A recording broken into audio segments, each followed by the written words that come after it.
Bachata is a precise engineered system of interlocking frequencies. Because the core polyrhythmic rules are so clearly defined, it functions as a stable, repeatable platform. This structural reliability is how a localized, working class expression was able to be mass produced and exported at a global scale. This schematic breaks down the overarching structural framework of the genre. The topological origin of this blueprint reveals a synthesis of three distinct cultural regions colliding in the Caribbean. European settlers introduced the core stringed instrumentation. The indigenous Taíno people provided foundational rhythmic concepts, and enslaved African populations brought the complex syncopated polyrhythms driving the beat. The intersection of these three groups created a perfectly balanced acoustical foundation. It gave early musicians a stable, repeatable model that could be systematically scaled and manipulated. This chart shows the macro-level operating parameter of bachata, the tempo scale. Tempo here operates as a strict control mechanism that directly dictates the track's danceability and emotional intent. On the far left, Zone 1 spans 108 to 120 beats per minute, providing the framework for traditional, deliberate partner work.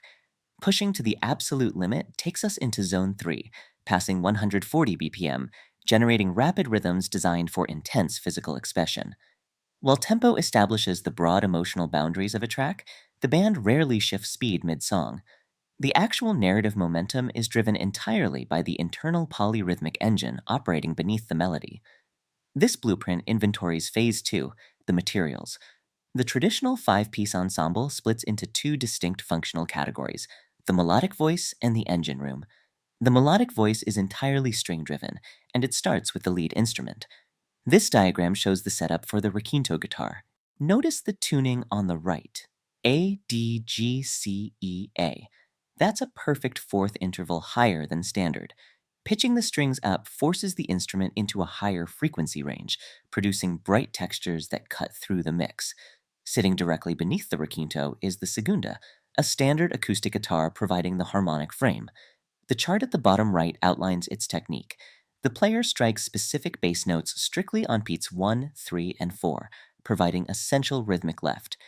Grounding these high-frequency guitars is the structural anchor, the solid body electric bass. Originally utilized to emit a deep, repetitive low-end frequency, the bass has evolved over the decades into a highly active tool for modern melodic improvisation. Together, the requinto, segunda, and bass lock together to form a rigid harmonic scaffold. That stability is required to support the high-velocity rhythmic engine mounted underneath it. That brings us to the engine room. These are the core percussive elements responsible for generating the track's interlocking polyrhythms. The central component is the bongos. Throughout the track, the player executes a foundational pattern known as the martillo, or the hammer. The constant interplay between the high-pitched macho drum and the low-toned hember drum creates the essential syncopated drive. The final required material is the guira, a textured metal cylinder functioning as the strict metallic timekeeper. It acts as an unyielding rail for the rest of the instruments. Scrapping the metal tines across the surface generates sharp, alternating textures. Lock the driving hammer of the bongos to the rigid rail of the guira, and you create a perpetual motion machine that sustains the track's momentum from start to finish. This diagram illustrates Phase 3, construction methods.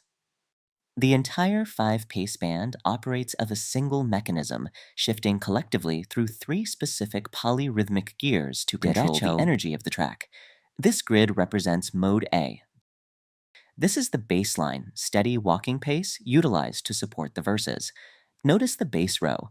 The note sustains for exactly 1.5 beats, while the bongos deliver a crucial low hit on beat 4. When the chorus hits, the band shifts up into Mode B, majao. Majao introduces massive acoustic tension. The bongo player drops the upbeats entirely to slam the downbeats, and the bass drops out of beat 3 completely, leaving a highly anticipated sonic void. For the bridge, the system shifts into Mode C, mambo. The grid becomes deeply chaotic. The guira locks into a fast merengue scraping pattern, while the bass executes aggressive slapping techniques. Down below, the requinto abandons structured arpeggios in favor of rapid, high-velocity virtuoso solos. By systematically toggling between derecho, majao, and mambo, the architects of bachata engineer massive emotional shifts and complex narrative arcs, entirely without altering the underlying tempo. This diagram maps out how these three rhythmic gears sequence to construct a track. The flow is highly structured. Steady derecho anchors verses, shifting to majao for the chorus, dropping into an instrumental break, peaking in the chaotic mambo bridge, and finally resolving. While that floor plan served as the historical standard, the underlying schematic remains highly adaptable. Modern variations simplify acoustic instrumentation for global pop audiences, while urban fusions use rigid structural gaps to seamlessly inject heavy hip hop and R&B elements. The brilliance of this design is its strict structural integrity. Because the mathematical rules at the base are so strong, the architecture supports near infinite stylistic variation built on top. This chart decodes bachata tracks in real time. First, locate the microtiming by locking on to the metallic scrape of the guira, your unyielding metronome. Next, anticipate structural shifts by listening for the heavy bongo strike on beat 4 to signal gear changes. The global footprint of the genre is the inevitable outcome of this perfectly balanced, dynamically shifting polyrhythmic engine.